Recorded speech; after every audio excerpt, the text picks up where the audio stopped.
HTML5 police will come and get you. But yes, rounded corners. Anything else?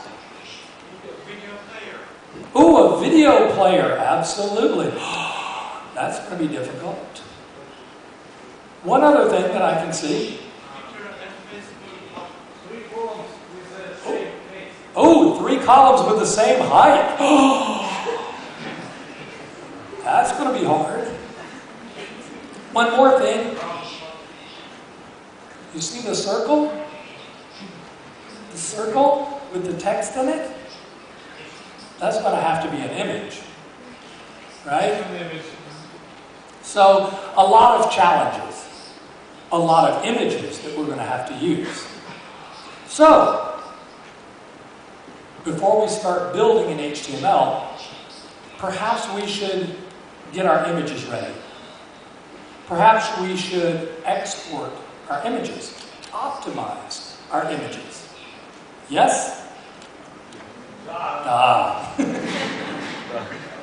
Because of course, we need to make our images as small as possible. Let's see how this big image is going to be optimized. I'm going to just scroll down here to the big image at the bottom. And I'm going to turn off everything except that. Now, one thing to point out. A trick. This is an HTML CSS trick. Okay? When you have a big background like this, we don't know how tall our content is going to be, right? It may be more text than what we saw on the comment. So that's going to have or cause a problem on those 3 columns that have to be the same size. But it also is a problem for my background, because my background is going to need to be able to scroll.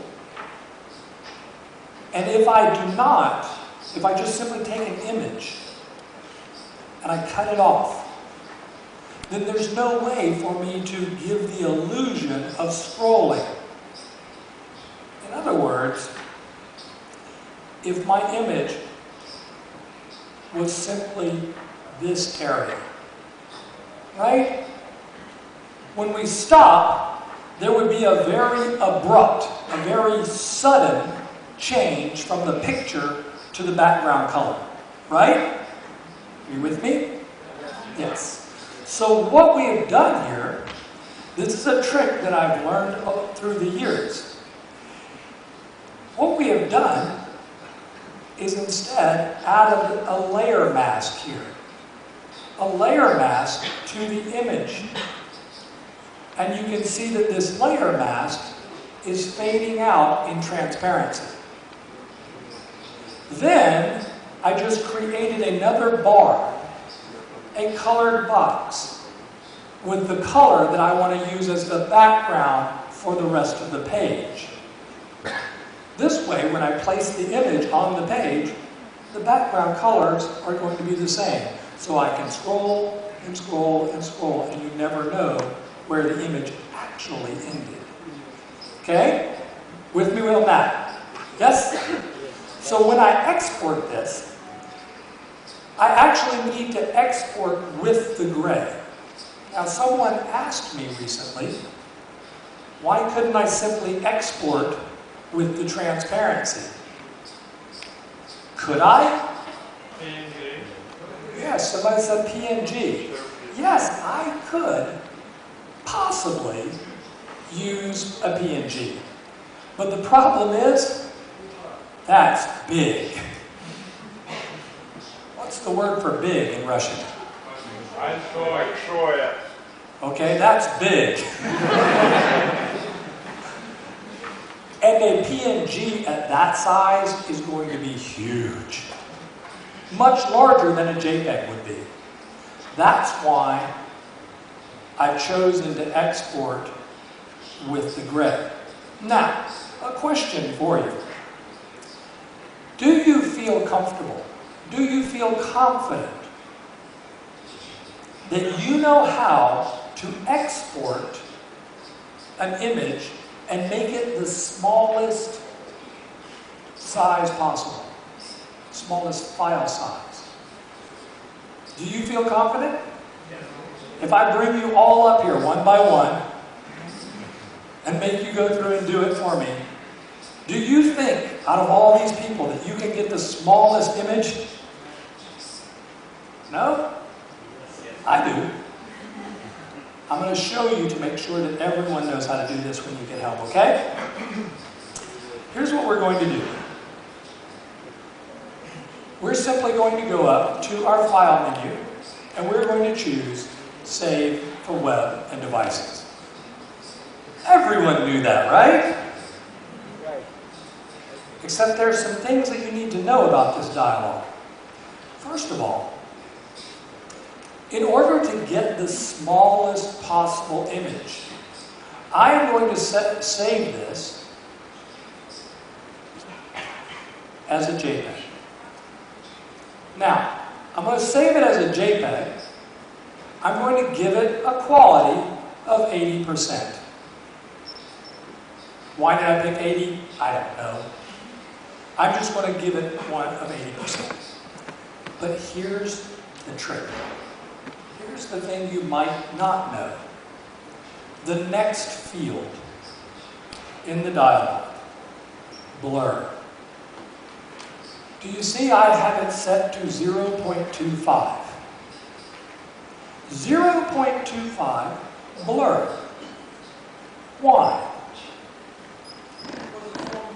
Because what I'm doing is I'm actually softening the edges of every pixel by 1/4 of 1%. So 0.25.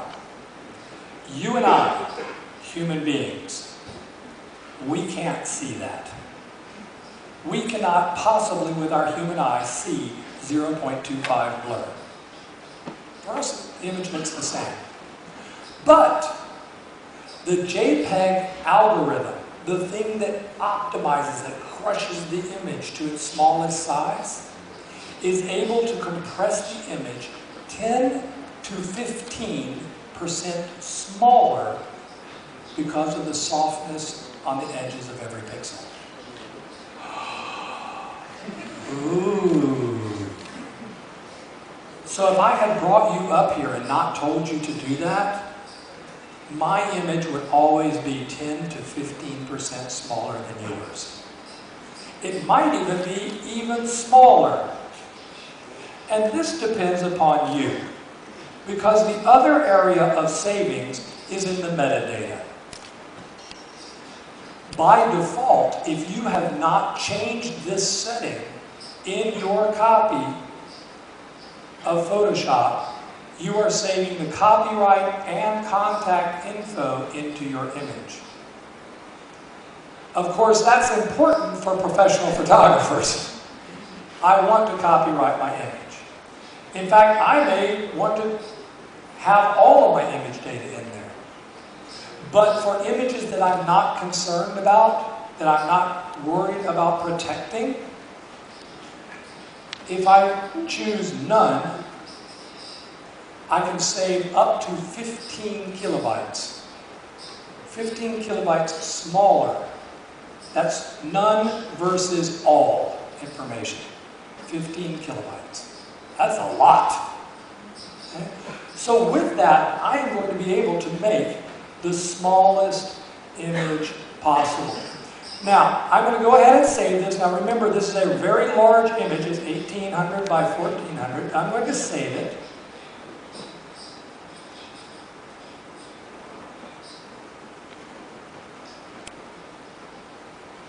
And I'm going to call this image from Photoshop and put it on my desktop. There we go. Now, with that, I've gotten the smallest image possible. Right?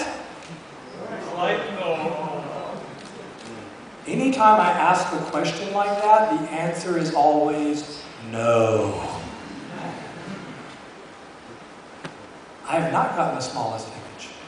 There's a way for me to get an even smaller image.